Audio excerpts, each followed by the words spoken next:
Muy buenas, como habíamos dicho, ya estamos en Hamburgo, estamos en los famosos estudios No Close to the Edge, Glassenheight. Y es un gusto estar acá y tratar de llevar un poco de Alemania y del Festival de Hamburgo que empieza en unos días al programa. Hoy, sin embargo, vamos a hablar de la cartelera y de algo que pueden ver en la plataforma Movie. Primero vamos a hablar de un cineasta fundamental del cine alemán contemporáneo. Su nombre es Christian Petzold, cineasta que muchos lo consideran miembro de la escuela del nuevo cine de Berlín, o la nueva escuela de Berlín, cosa que es un poco impropia cuando uno habla con Angela Janelek o cuando uno eventualmente habla con Petzold. Sí, es cierto, pertenecen a un mismo grupo de cineastas, estudian en un mismo lugar, pero es una mera contingencia del azar. Son cineastas por derecho propio. Y vamos a hablar de Undine, que es la última película que él estrenó en el Festival de Berlín un año y medio atrás. Y además de hablar de esta película, es un estreno importante para las carteleras de Argentina, nos vamos a dedicar a un foco que le prodiga la plataforma Movie a un cineasta clave de la modernidad india. Se llama Mrinal Sen, Sen con S, no con Z, y es un cineasta clave de la modernidad. Así empieza el cinematógrafo.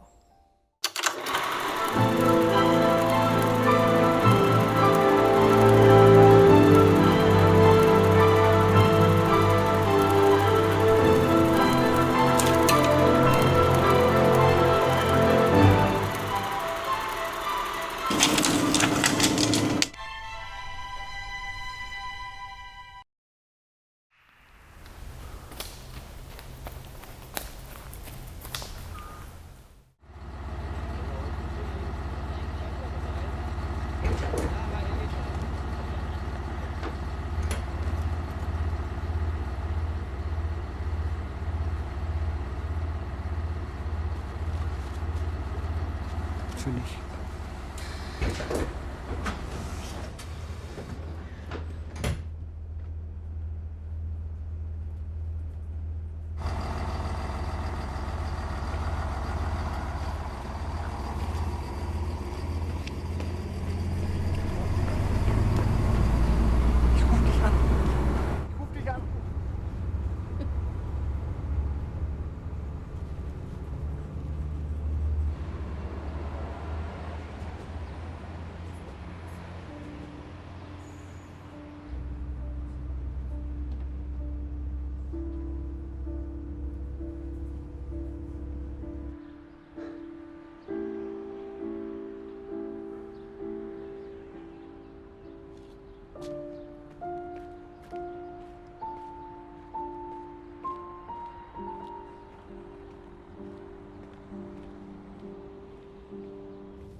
Undine es la última película de Christian Petzold. Petzold es uno de los grandes cineastas del cine alemán, cineasta que en general tiene dos intereses muy particulares. Uno está relacionado con los fantasmas, pero eso es la primera parte de su filmografía. De Bárbara para aquí, es decir, hay varias películas, para mí la más extraordinaria se llama Transit, junto también con Fénix, o también en Argentina se estrenó como Ave Fénix. Bárbara, Ave Fénix, Transit y en este caso Undine son las 4 últimas películas. Undine es distinta de estas 3, pero sí mantiene la preocupación de las 3 precedentes, que es una relación directa con la historia de Europa y en particular la historia de Alemania. En el caso de Ave Fénix, inmediatamente después de la posguerra, es decir, el inicio del fin de la guerra. En el caso de Bárbara, la Guerra Fría, la Alemania Oriental y la Alemania Occidental. Y en el caso de Transit es el momento más álgido, donde empieza a haber deportaciones y los personajes escapan de Europa, escapan en este caso por Marseille en Francia. Es decir, que la preocupación histórica está siempre ligada al cine de Petzold. En Undine, esto está a propósito del personaje principal, cuyo nombre es Undine, y que es una historiadora cuya lectura de la historia de Alemania pasa por la historia de la arquitectura. La arquitectura antes del siglo XX, durante la guerra y después la Guerra Fría, es decir, las dos Alemanias, y la arquitectura de la reunificación. En este sentido hay una idea en la película pregnante de que la historia se puede leer, como también se puede leer mal, a partir de las transiciones, los cambios, mutaciones del espacio público visto desde la arquitectura. En ese sentido la película es genial porque verdaderamente hace un juego, insiste 2 o 3 ocasiones frente a esta idea que es notable, que es leer la ciudad como el lugar donde se cobija los acontecimientos históricos y la identidad de un pueblo. Hay una segunda vía aquí que parece contradecir en este sentido la lectura histórica, que es la lectura de los mitos o la incorporación del mito a este universo donde justamente la historia es dialéctica, hay conflictos, el mito es eterno, pertenece al universo de lo inamovible. Acá el mito es un poco impreciso, uno puede remitir a ciertas cuestiones griegas, aparecen las ninfas, Paracelso es alguien que escribe sobre Undine, y después en algunos cuentos ya del siglo XVII y XVIII aparecen estas figuras de las ninfas, y esto es lo que toma en cierta medida, con gran imprecisión habría que añadir, Petzold. Y lo relaciona esto con una historia de amor, la historia de amor entre esta historiadora y un buzo que se dedica a trabajar bajo el agua y a hacer reparaciones vinculadas a cuestiones de infraestructura en ese sentido del Estado o de una ciudad.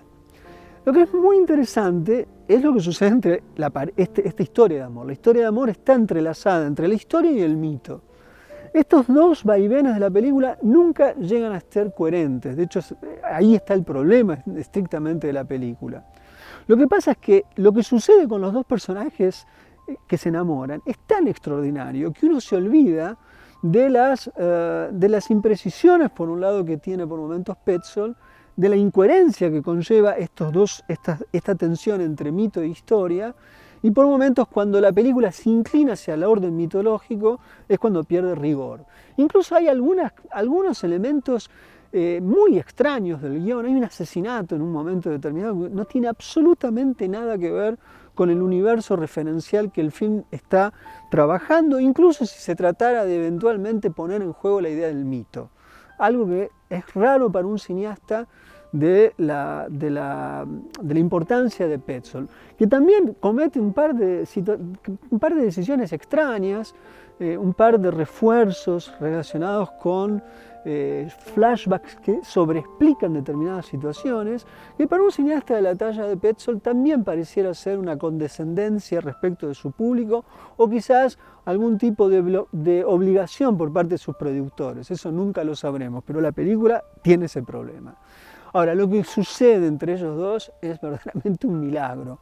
La mirada de ellos, el momento en que se conocen, el momento que se miran, los momentos que se reencuentran porque él va a trabajar de buzo a las afueras de Berlín, los momentos que él va a estar con ella en Berlín, son los momentos donde la película resplandece y uno se pregunta cómo puede un cineasta llegar a filmar eso que es tan extraño que sucede entre dos. Alguien desconocido emite signos extraños. Alguien que es tan extraño como ese otro también emite signos extraños. En algún momento, porque esto en todo caso es el enamoramiento, se entrelazan los signos, se empieza a constituir una confianza que no tiene ningún fundamento y a propósito de eso empieza una historia de amor. Esto que estoy diciendo se ve estrictamente en la película y ese es el milagro interno que tiene Undine.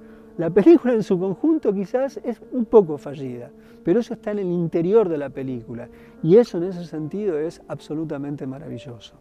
Hay muchas cosas más, hay un amor fallido en el inicio, hay algo que va a suceder después, pero para eso hay que ver las películas. Nosotros comentamos una parte de la misma. Undine de Christian Petzold está en las salas de cine en Argentina.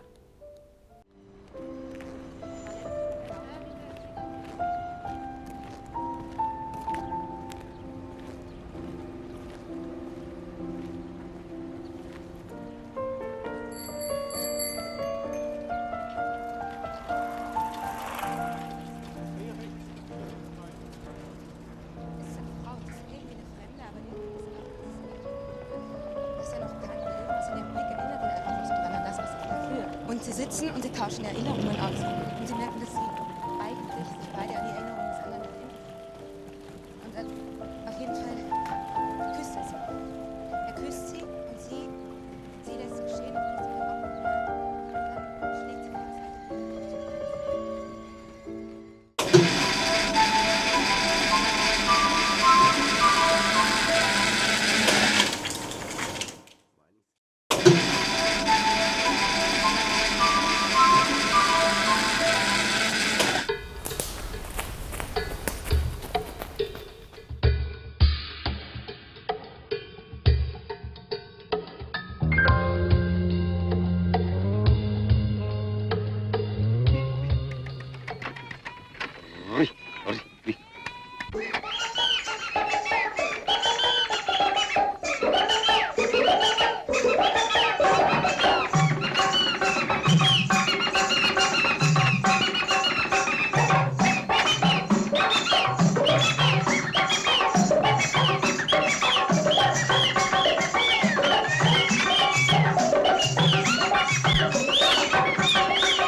Hace unos 3 o 4 programas le dedicamos un foco completo a Vikuntak, un cineasta contemporáneo del cine de la India. En esta ocasión nos vamos a dedicar a un cineasta que ya no está entre nosotros, no murió hace mucho, apenas unos años.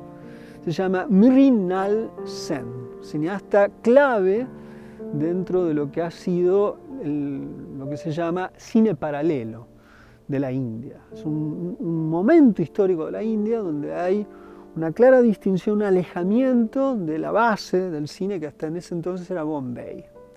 Y además una forma también de vindicar una lengua, una cultura que tiene que ver con Calcuta, tiene que ver con el estado de Bengal. Uno de los grandes cineastas de allí fue Satyajit Ray, el otro es Mrinal Sen. En el 68 escriben un manifiesto, no solo Sen, con otras personas, con otra persona en realidad, Y allí se plantea, digamos, el derecho de inventar otro cine, de un cine que, por llamémosle de alguna manera, un cine autoral. Y ya había hecho algunas películas Sen en ese entonces, pero aparece Bhuvan Chomé, que es una película clave, que de hecho llegaron a decir algunos, como una crítica, que se trataba de una suerte de Godard para los pobres. Porque efectivamente hay una cosa completamente moderna en el concepto de puesta en escena, una especie de desparpajo, no un desdén, pero sí no una preocupación excesiva respecto de la linealidad de un relato, en donde el film básicamente es la historia de un hombre que trabaja en el Estado, en la burocracia india, que es terrible, que está cansado de ser un burócrata y se da unos días para sí mismo, un momento de ocio, y en ese momento de ocio se va a cazar patos. Lo que sucede cuando va a cazar patos, y lo que sucede además en torno al introducirse en un ecosistema y a un pueblo donde lo van a ayudar a cazar los patos, primero tiene que atravesar una zona donde los empieza a perseguir un búfalo. Toda esa secuencia es un delirio de una libertad absoluta por parte del cineasta. Ya cuando aparecen los patos, en vez de cazar los patos, empiezan a filmar cómo filmar los patos. Y es un momento de una gran libertad y aparece un personaje hermoso, que es el de una jovencita, que se transforma en la guía de este hombre, que secretamente están unidos por algo más que tiene que ver con un subalterno de él en tanto burócrata.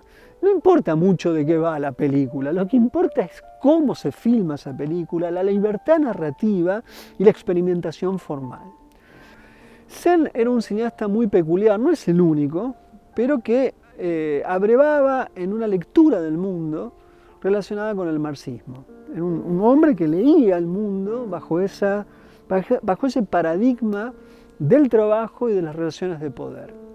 De tal forma que en sus películas constantemente se puede ver que a la estructura característica y clásica, casi diría yo, inamovible, de la estructura de cómo se estructura la sociedad india, le añadía una lectura de clases, es decir, la lectura de castas y la lectura de clase. Y eso no importa qué película uno elija del cineasta, eso siempre está presente. En el caso del Caleidoscopio, que es una película muy interesante, en la cual un joven se le pide que escriba, un joven escritor que quiere ser periodista, además, se le pide una nota. La nota es un día en la vida del lugar donde él vive, que es una suerte de conventillo. En ese espacio es extraordinario porque la atención puesta en la mirada del joven respecto de lo que vemos tiene que ver estrictamente con la división del trabajo en ese microuniverso, en esa microsociedad. Y es extraordinario cómo se las ingenia para filmar la totalidad de los trabajos, la división del trabajo, y ahí aparece esta lectura característica de clase. Además, allí se da a conocer que esa gente vive a partir del carbón, y el carbón es cómo se calentaba en ese entonces, sospecho que hoy sigue siendo igual, en la India, Calcuta. De tal forma que la extraordinaria contaminación ambiental también estaba en una versión microfísica, era una contaminación pulmonar. Y esto es una enunciación y denuncia que trabaja el film en el centro retórico del mismo.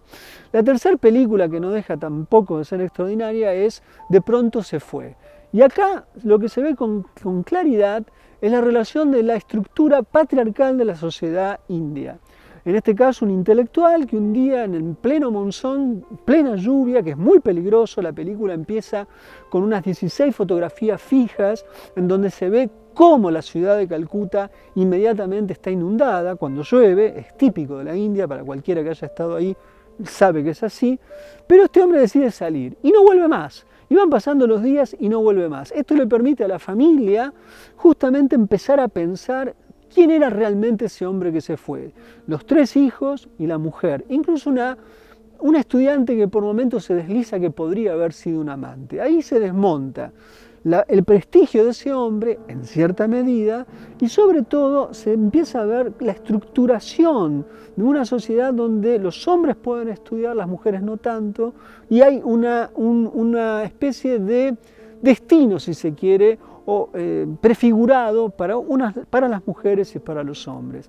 La película además es genial cómo está filmada, porque tiene momentos abruptos, hay unos travelings misteriosos que aparecen por momentos, la irrupción sonora de los truenos, y en otros momentos también hay un trabajo sobre la escala pequeña de una casa, con algunas salidas, un ida y vuelta en una suerte de dialéctica visual entre el encierro de la casa y las afueras de Calcuta. Película magnífica también, las tres están en Movie, y es un cineasta poco visto, poco conocido. Ningún festival en Argentina se le había ocurrido hacer una retrospectiva de este hombre, una pena, porque es uno de los grandes cineastas de la historia del cine de la India, como también del cine universal. Mrinal Sen, ese es su nombre, lo pueden ver en Movie.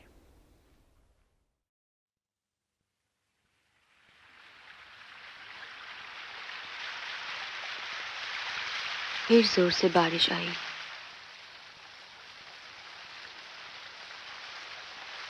उस दिन भी ठीक ऐसे। हाँ, 1 साल बीत गया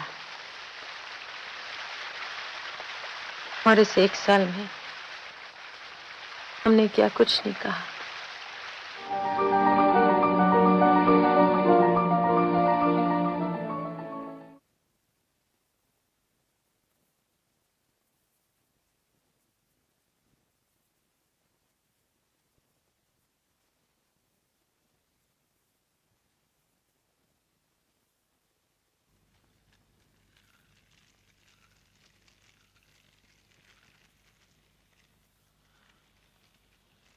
Pavan Pui.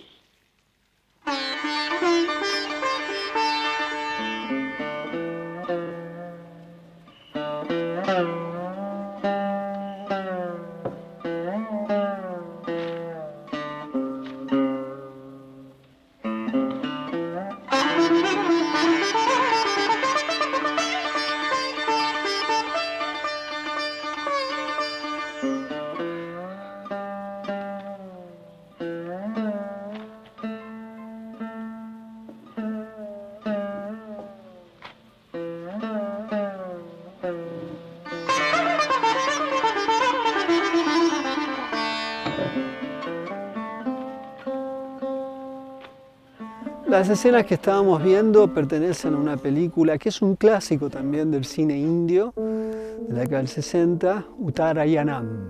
El director es Abhidan Govaridan, así como sale. Y esto es un poco una tradición que cuestionó la relación entre el mito y la realidad, el mito y el conocimiento, o llamémosle, los ecos de la ilustración en la India. En la India esto fue uno de los problemas en el cine de Satyajit Ray, como también lo fue en Mrinal Sen. Son dos cineastas de la modernidad, son dos cineastas que cuestionan justamente la sustancia mitológica de la historia y de la civilización de la India. La cuestionan sin desdeñarla, pero cuestionan que en tanto se piense, se vive y se sienta bajo esas coordenadas, la India en cierta medida está condenada a un determinado orden social. En el caso de Petzold, lógicamente está en otras coordenadas simbólicas. Él recupera la cuestión del mito, en cierta forma, pero también plantea allí la contracara de todo mito, que es la historia, la dialéctica de la historia. Y esto fue un poco el programa de hoy, la relación entre el mito, la historia, la realidad y el conocimiento. Nos vemos la semana que viene aquí en el cinematógrafo, ahora en estos estudios, en los ya famosos estudios Gelassenheit, aquí en Alemania. Hasta la semana que viene en el cinematógrafo, el cine en la tele. Bueno, Roger no dijo que filme todavía, pero igual así voy a filmar árboles.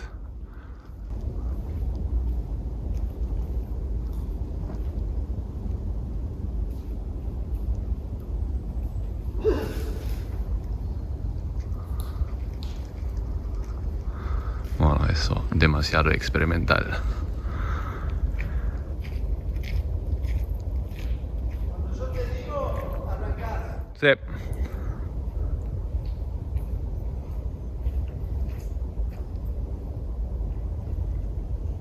Esperando que me diga que arranque. Hola, hola, abrazos al editor. Preparados, listos.